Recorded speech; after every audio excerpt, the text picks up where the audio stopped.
Já sonhei acordado antes sobre como seria ter uma habilidade especial que outros organismos podem fazer algo que não podemos. Ser capaz de voar como um falcão peregrino. Ou poder subir paredes sem nenhum equipamento, como uma lagartixa do Texas. Mas se eu te dissesse que eu realmente gostaria de ter uma habilidade especial de uma planta, você provavelmente ficaria confuso. O que uma planta pode fazer de tão incrível? Há muitas coisas legais sobre as plantas, mas eu realmente gostaria de poder fazer fotossíntese. E não são apenas as plantas que podem fazer esse processo. Alguns protistas e bactérias podem. Mas as plantas serão nosso foco neste videoclipe. Animais e amebas podem ter perdido essa habilidade, mas nos beneficiamos muito, pois esse processo também produz oxigênio. Um gás que precisamos. As plantas também são produtoras nas teias alimentares. Muitos de nossos medicamentos e alimentos vêm de plantas. Precisamos de plantas. Portanto, entender a natureza do processo que as plantas usam para fazer seu próprio alimento é fundamental.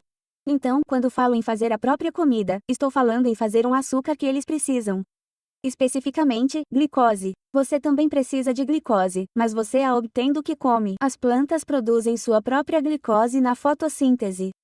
Aqui está a equação geral balanceada para a fotossíntese, semelhante ao que você encontrará nos livros de biologia. Como você vai notar, ela tem algumas semelhanças em relação à respiração celular aeróbica. Lembre-se de que a respiração celular é usada para produzir ATP, que é uma moeda de energia, e é realizada por plantas, animais e muitos outros organismos também. Você pode ver como esses reagentes, entradas, da fotossíntese são incluídos nos produtos, saídas, na respiração celular.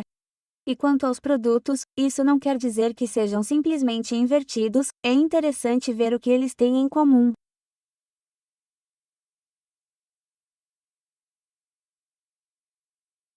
Enquanto plantas e animais precisam de glicose para a respiração celular, as plantas não precisam procurar glicose. Porque elas conseguem. As plantas têm adaptações para realizar a fotossíntese em uma variedade de ambientes. Uma coisa que as plantas precisam fazer é capturar a luz. As plantas usam pigmentos de captura de luz. A luz visível tem diferentes comprimentos de onda e esses diferentes comprimentos de onda têm cores diferentes. Se você já brincou com um prisma antes, pode ver como a luz pode ser separada em um arco-íris de cores devido a diferentes comprimentos de onda. Então, um pigmento que as plantas comumente usam para capturar a luz é a clorofila. A clorofila faz um ótimo trabalho na absorção da luz vermelha e azul, mas não tanta luz verde.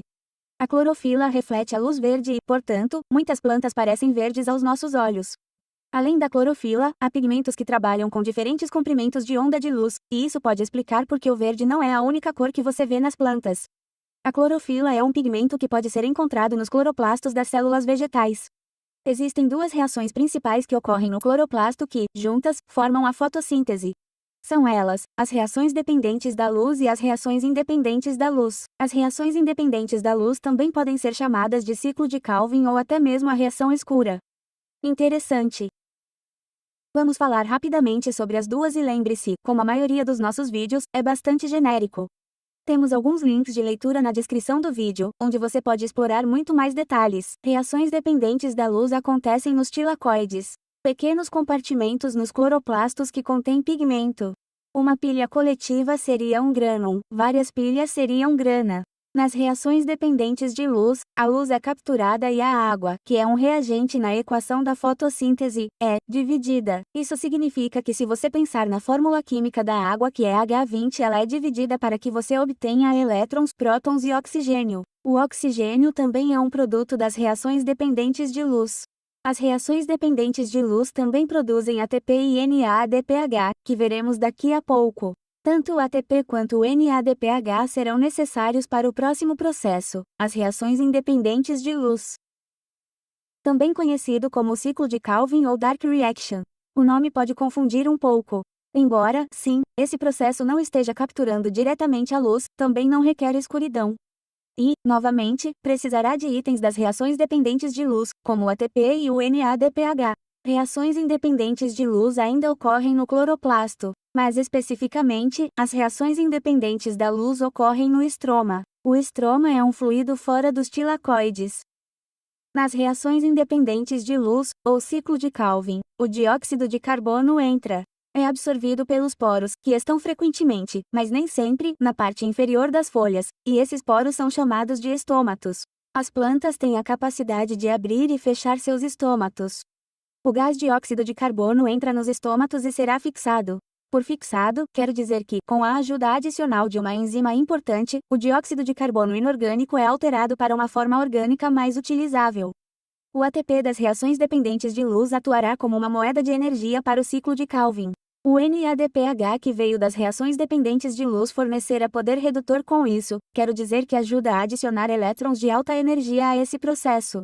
Assim, em uma série muito complexa de vias, o dióxido de carbono fixo, ATP e NADPH são usados para fazer um produto que, em última análise, pode ser convertido em glicose. Açúcar. Então, vamos dar uma olhada nesta equação. Última vez. Então, temos aqui os itens circulados das reações dependentes de luz. E agora, observe os outros itens: o CO2 no lado reagente e a glicose no lado do produto a que eles eram do ciclo de Calvin.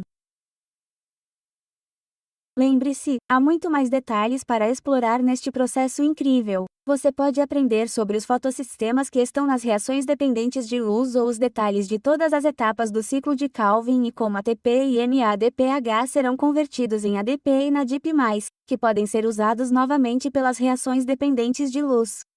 Mas antes de terminarmos nosso pequeno vídeo, queremos mencionar que as plantas têm algumas adaptações incríveis que as ajudam a realizar a fotossíntese de forma eficiente, em diferentes ambientes. Muitas dessas adaptações podem envolver a diversidade de formas de folhas, coberturas e pigmentos. Isso é definitivamente digno de um tópico de vídeo completamente separado, mas para dar um bom exemplo de uma adaptação envolvendo fotossíntese, pense nos cactos. Os cactos têm um problema.